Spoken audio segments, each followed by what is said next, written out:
Xuân câu Giêsu, đời tu chữ Giêsu, rang câu cho chỗ gì.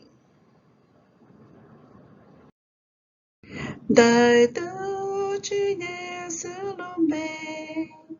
bề thiên ta tua ua y kê, chùa tu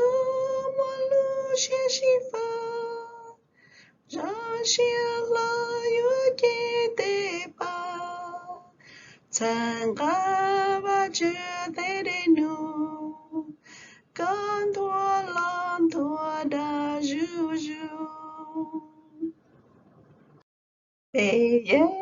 ya ti chế ti nê, ua ta câu ti cho kê chênh, bê thiên lý do xie xi ba, ya lý cơ ti yu đi ba, mùa cháu ti cha la bùi chàng,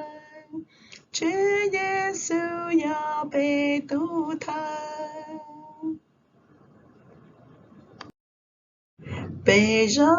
lý lưu tánh ngôi chi, vì ya tia tê cháu tương đi, bề yua tao ta mô khu phiêu, có tin nên tao chạy cho xiao, ya chi là chúa chữ Giêsu,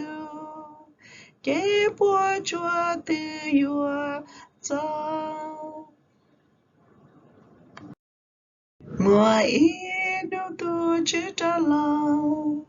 bề thiên tao bề tinh kinh cho, thảo gió lu tia tê nó cơ, bên đó tu chữ ca tê ca, thảo đã lu này thiên mà mình, ý chia ý chỉ sao kinh chênh.